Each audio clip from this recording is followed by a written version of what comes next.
Émotionnel ou rationnel, en accord ou à l'opposé. Les rencontres de l'heure. Stéphanie Touga, bonjour. Salut, Benoît. Pas tanné de ce qui se passe à Ottawa? Pas tanné? Oh là là. Écoute, je m'en venais ici ce matin, ce midi, pour te jaser du fait que je trouvais que Justin Trudeau, hier, il avait été, somme toute, habile. Il a utilisé la commission Hogg sur l'ingérence étrangère pour dire essentiellement deux choses.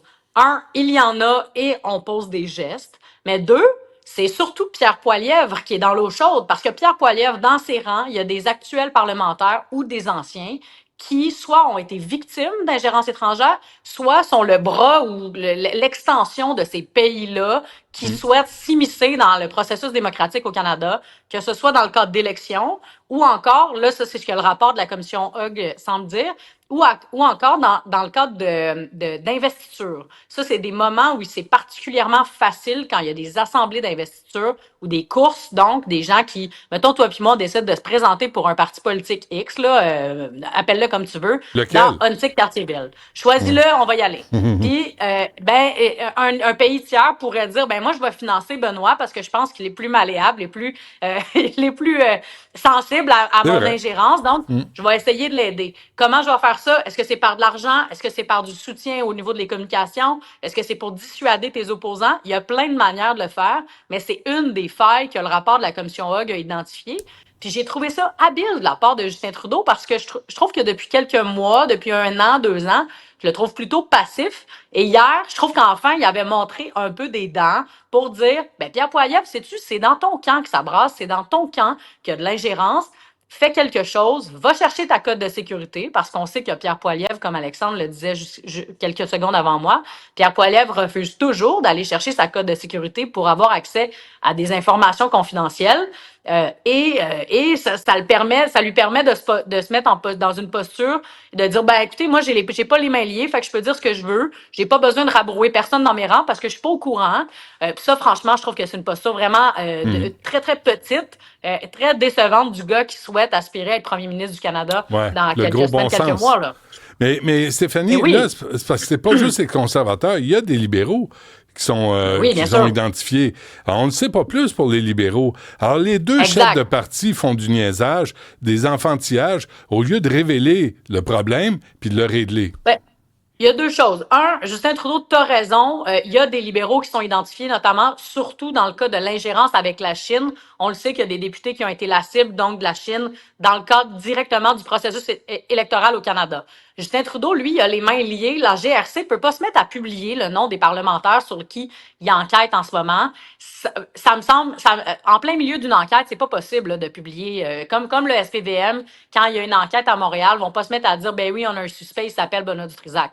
C'est le gros bon sens, on peut pas le faire. Cela dit, au moins, Justin Trudeau, ayant l'information en main, peut décider de poser des chaises à l'intérieur, pas nommer de son parti, pas les nommer ministres, idéalement les exclure même de sa formation politique. Donc, Pierre Poilievre, lui, se met juste dans une position de dire, moi, je suis pas au courant, puis probablement que Justin Trudeau, il ment à la population aujourd'hui. Franchement, là, c'est ridicule. Pierre Poilievre, là, qu'il fasse un homme de lui puis qu'il aille chercher sa cote de sécurité. Le Canada fait partie du Five Eyes, qui est une organisation internationale qui se concentre sur l'espionnage étranger. S'il aspire vraiment être premier ministre puis à siéger autour de la table avec les grands, qu'il aille chercher sa cote. Parce qu'à un moment donné, c'est pas suffisant là, de juste pointer du doigt Justin Trudeau puis de l'attaquer en disant il nous ment ou il est pas bon. Faut qu'il fasse quelque chose de mieux que ça, là. Moi, j'aime la phrase qu'il fasse un homme de lui. Et c'est même pas une blague. C'est réel. Oui. Que Pierre Poilievre, qui arrête, là, il a fait de la gonflette, là, il se promène en T-shirt, puis là, le gros bon sens, fais un homme de toi. Kent. Non, mais Clark Kent des pauvres. Clark Kent des pauvres, ça gramouille. Mais fais un homme de toi, puis sois droit. Sois un homme politique droit, puis fais-le, va chercher ta cote de sécurité, puis assure-toi que les gens qui sont dans ton parti ne couchent pas avec des pays étrangers. Exactement. T'es pas crédible là, si tu aspires à être premier ministre, qu'autour de ta table au Conseil des ministres, tu peux se dire, moi, je n'étais pas au courant que cette personne-là recevait de l'argent ou recevait de l'information privilégiée. On va nommer l'Inde, on va nommer la Chine parce que c'est ces pays-là dont on entend parler depuis quelques semaines. Mais ça pourrait être de la Russie, ça pourrait être de plein d'autres formations politiques mais partout sur la planète. Aussi, là, Le message à Trudeau aussi. Les deux. Oui, Et on ne sait pas pour absolument. le NPD, on ne sait pas pour le Bloc. Est-ce qu'il y en a au NPD? Est-ce qu'il y en a dans le Bloc? On sait... Jagmeet Singh en avait parlé l'année dernière, je pense. Il avait dit qu'il avait reçu des messages. On n'en sait pas plus, là, mais que quelqu'un avait tenté de l'influencer et il l'avait dénoncé. Mais on n'en sait pas plus. Puis ce qui est intéressant que Justin Trudeau a dit hier, dans le cadre de la commission Hogg, il a dit depuis 1 an, on essaie de talonner l'Inde pour qu'ils communiquent avec nous, pour qu'ils nous disent qu'est-ce qu'ils ont fait comme crime aussi en sol canadien. L'Inde a tout simplement refusé de communiquer avec le Canada.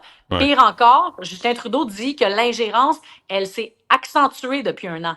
Donc, que l'Inde tente de plus en plus de commettre des gestes ou de commettre des crimes en sol canadien depuis que Justin Trudeau les a dénoncés sur la place publique. J'ai le maire Boyer de Laval en ligne. Stéphanie, juste finir avec l'affronte dans son caucus avec Justin Trudeau. Là, ça prend forme, là.